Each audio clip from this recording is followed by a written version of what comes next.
While the 1860s were defined by the boom of warfare in the eastern United States, there was another type of boom occurring out west. In the region of Nevada's Virginia mountain range, a silver and gold boom took hold with the discovery of the Comstock Lode. Tens of thousands flocked to the region to strike it rich. A digging frenzy mined hundreds of feet within the mountains. But the rush for precious ores put many in harm's way, with the risk of burning alive from fires or drowning from rising groundwaters.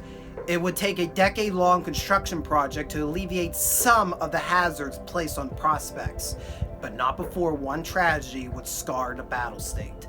This is the story of the Sutro Tunnel and the Yellowjacket mine fire of 1869.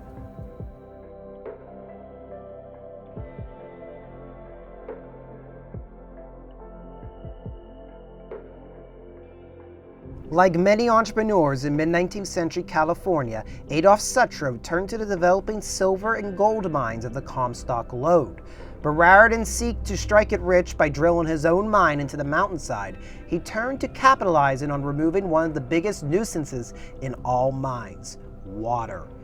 It was not uncommon for mines in the Virginia mountains to reach depths of 1,000 feet. The deeper the mine, however, the more quickly groundwater seeps in and fills the narrow caverns carved out to reach the minerals. The technology had yet to be developed to effectively pump water from such depths. Sutro proposed that the best solution was to dig even deeper. Sutro envisioned a tunnel at the 1,640-foot level underneath Virginia City, stretching all the way downhill to empty into the Carson River. Not only would groundwater be diverted for this tunnel, desperately needed ventilation would also be provided. Working so deep in the earth meant that the Comstock Lode mines reached temperatures of at least 100 degrees Fahrenheit. It is said that miners would spend their time outside the mines consuming ice cubes to try and cool their body temperature before their shift.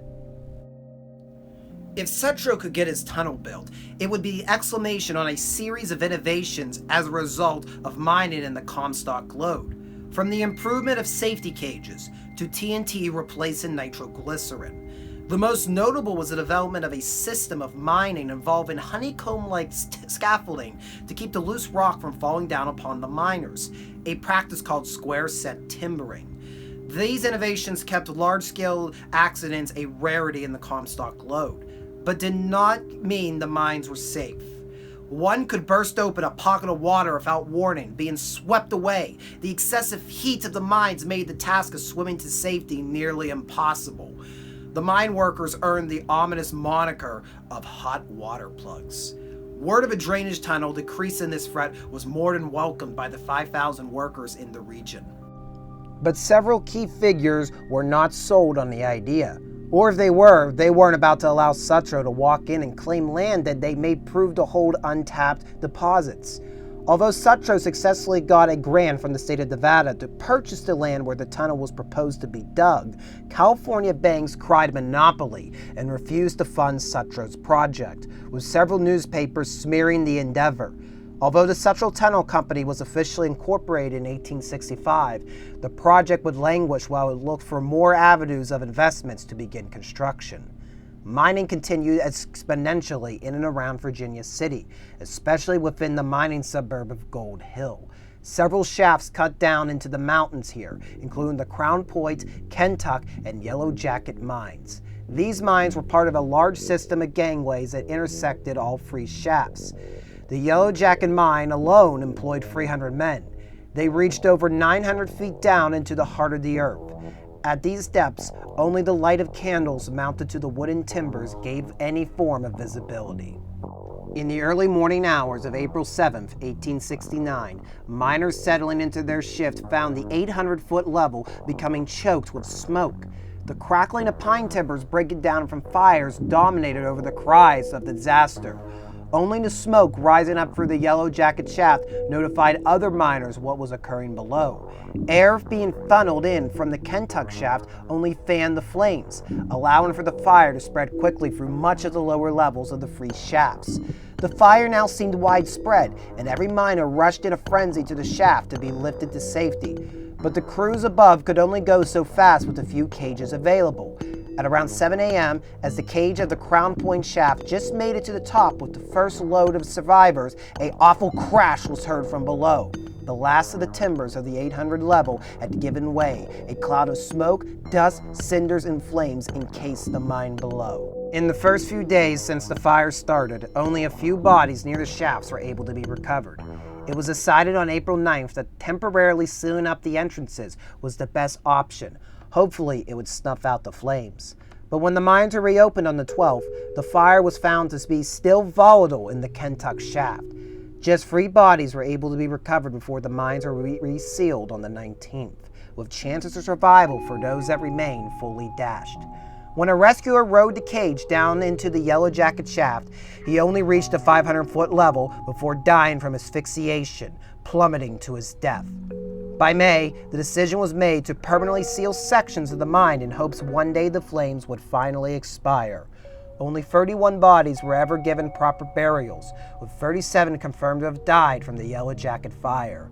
Some estimate the death toll could have reached as high as 70. Their remains entombed in the collapsed section of the 800-foot level. The average age of the deceased were in their 30s. 11 of the known dead left widows and children.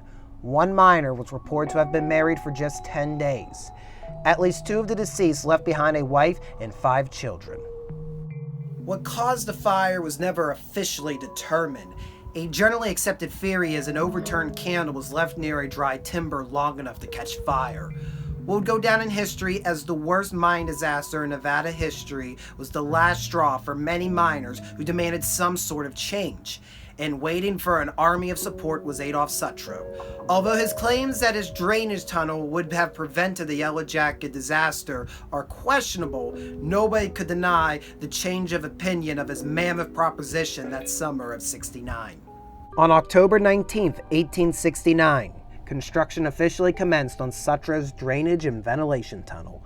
The plan of assembly called for 4 shafts equally distanced to be bored down to the level at which the tunnel would be cut, with teams cutting in opposite directions from the shafts.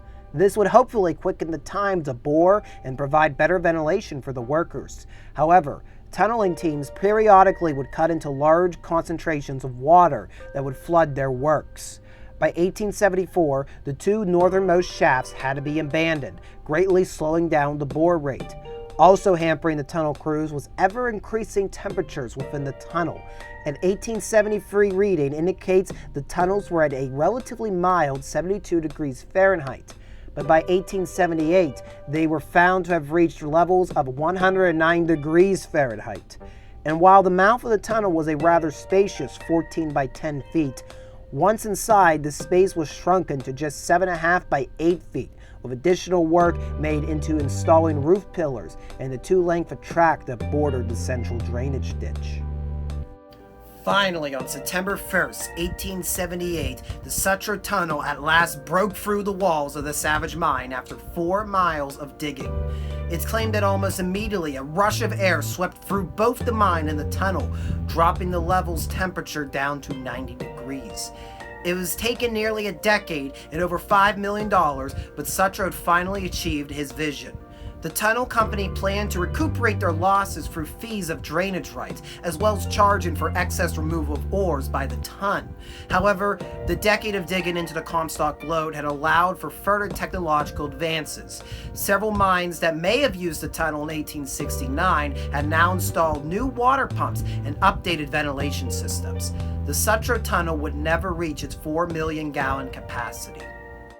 Adolph Sutro was well aware that the delays would cost him, and shortly after the tunnel's completion, sold all of his shares in the Sutro Tunnel Company for $1 million. Sutro would use his now established legacy to develop further innovative projects back in California, eventually being elected San Francisco's mayor in 1894. Although he would pass away before the dawn of the 20th century, his tunnel still remains. Although mining died out in the region by the early 1900s, there were still great amounts of water needed to be drained from the now abandoned mines within the Virginia mountains. Water still continues to trickle through the mouth of Sutro Tunnel, a few miles of Dayton, Nevada. Though it came too late for the Comstock Lode, the Sutro Tunnel did set a precedent in the United States. The techniques and designs used for the Sutro Tunnel would be used for lengthy drainage tunnels elsewhere throughout the country.